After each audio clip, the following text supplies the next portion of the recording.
It was a Friday night, and our bubble of normalcy was about to burst. My friends, Jake and Emily, and I were at our usual bowling alley, the place that was always our go-to spot. Loud music, laughter, and the sound of bowling balls rolling down the lanes. That was our idea of a perfect night. Then Creeper Bob showed up. He wasn't just any guy. He was the kind of person who makes you feel uneasy just by being there. Dressed in a beat-up leather jacket and a hat that had definitely seen better days, his gaze was unsettling, like he was trying to dig up your darkest secrets. He started wandering around, stopping by our lane. He wasn't there to bowl, just to hover around. It was like he was there just to annoy us. Every time he came near, we felt a chill down our spines. The guy tried to join in, giving unsolicited advice and commenting on our game. We tried to ignore him, but he just didn't get the hint. When he started crowding us physically, it was clear things were getting out of hand. Instead of backing off, Bob seemed to get even closer, which made us all really uncomfortable. His gaze was intrusive, and his actions were way over the line. Jake tried to keep things friendly, but Bob's tone was definitely off. The night was dark and cold when we left the bowling alley. The relief of getting away from Creeper Bob quickly turned into unease. To our surprise, we saw his SUV parked across the street.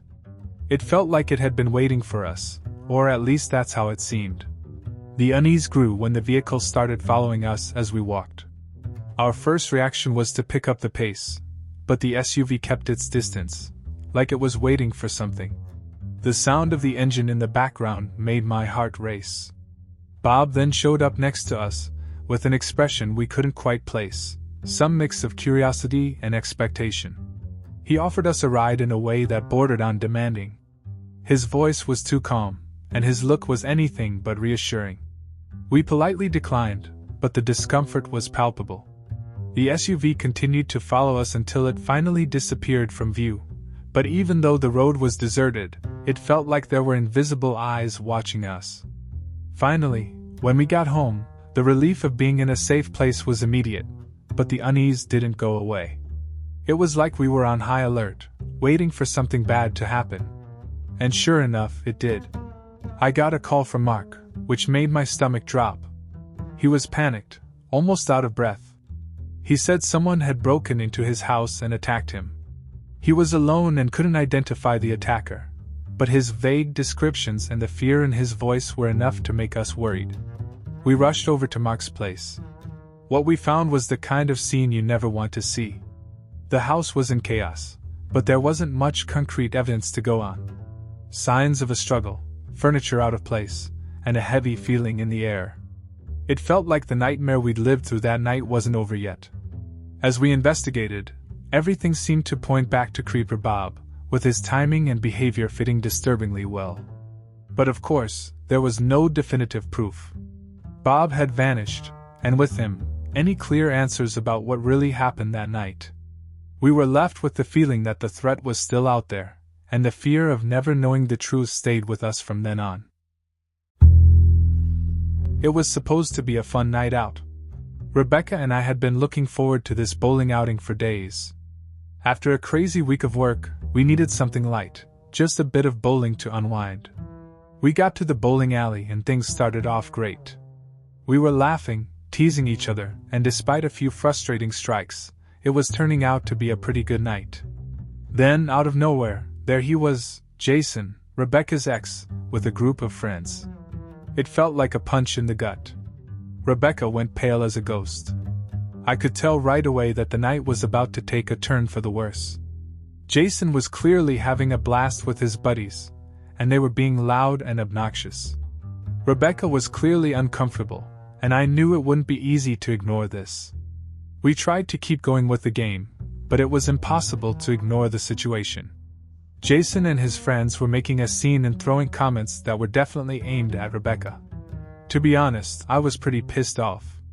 How the hell does someone ruin a simple night out just by being there? Amid the chaos, I decided it was best to leave early. I didn't want Rebecca to suffer through more awkwardness. We headed home early, feeling like the night had been a total bust. We decided to try to salvage the evening by playing Wii bowling. Because, of course, if life gives you lemons, you make a virtual bowling night.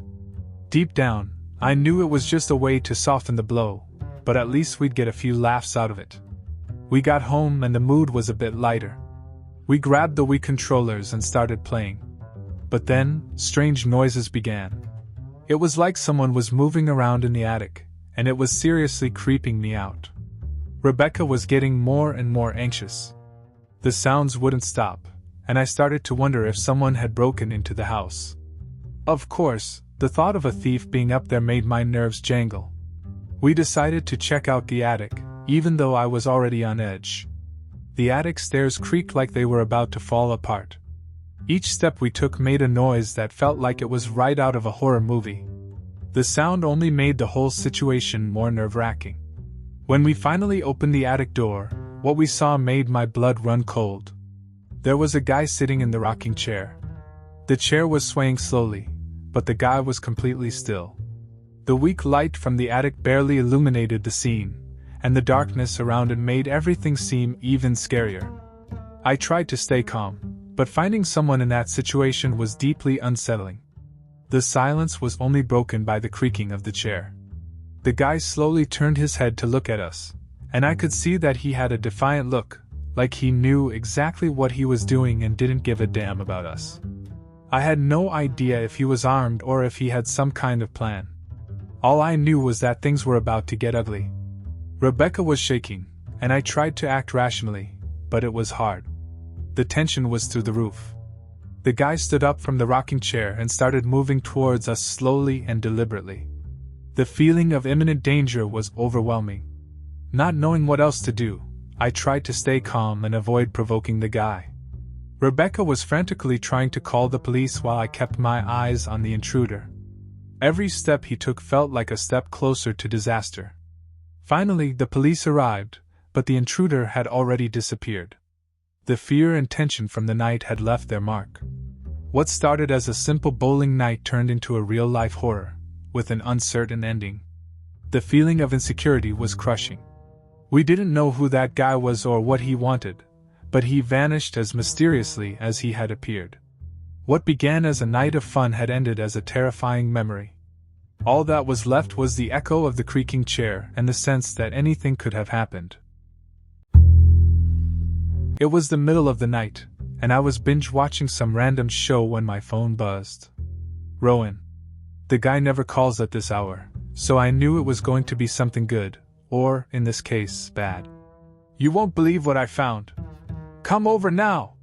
Yeah, I'm the type who can't ignore a message like that, so off I went, thinking it would just be another night of bullshit. When I got there, it was 3 a.m., and the abandoned bowling alley looked more sinister than I'd imagined. The place was straight out of a horror movie, a crumbling building with broken windows and a faded sign. Rowan was at the door, swinging the key around like he'd found the Holy Grail. He greeted me with a smile that made no sense. You don't smile like that before exploring a place like this. The door creaked when we entered. The screech was like a warning, but I was more bored than intrigued. The main area was covered in dust, with the bowling lanes looking like the skeletons of a glorious past.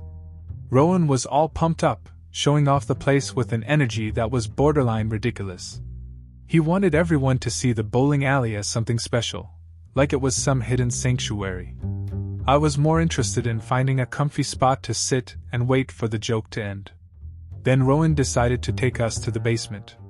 He had this expression like he'd struck gold, and for a moment, I wondered if he actually had something in his pocket or if he was just spinning a new tale. The descent was in silence, with our footsteps echoing off the damp walls. The basement was even darker and more oppressive. The light from our flashlights barely cut through the gloom, and the smell of mildew was almost unbearable.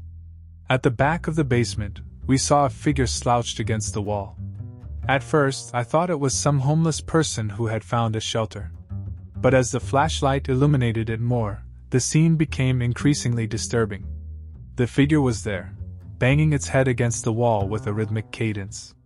The sound was a constant thud, and the scene felt like a nightmare painting. Rowan, being the usual brave one, wanted to check it out.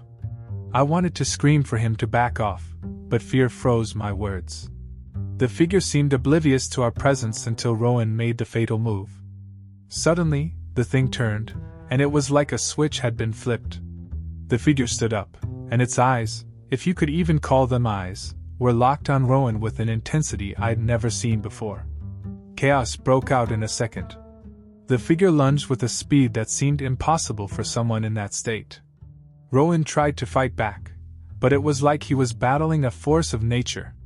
The noise of the struggle and the desperate screams were deafening. We all started running for the exit, not thinking about anything other than getting out of that nightmare. I didn't have the guts to look back, but the sounds of things breaking and Rowan's frantic screams were a constant reminder of the horror we were leaving behind. We finally made it outside, and the relief was instant, but quickly replaced by a deep terror. Rowan was injured, and seeing him, all battered and confused, was not something I wanted to see again. What really stuck with us was the mystery of the figure. Who was that person? How did they end up there? Why were they banging their head against the wall? We never got any answers, and that was the most disturbing part. The experience left us all shaken. The abandoned bowling alley, which had once been just a forgotten place, became a symbol of the unknown and fear, and the last thing I wanted was to go back there. And so, the night ended with no answers, only a lingering sense of terror and a deep desire to never look back.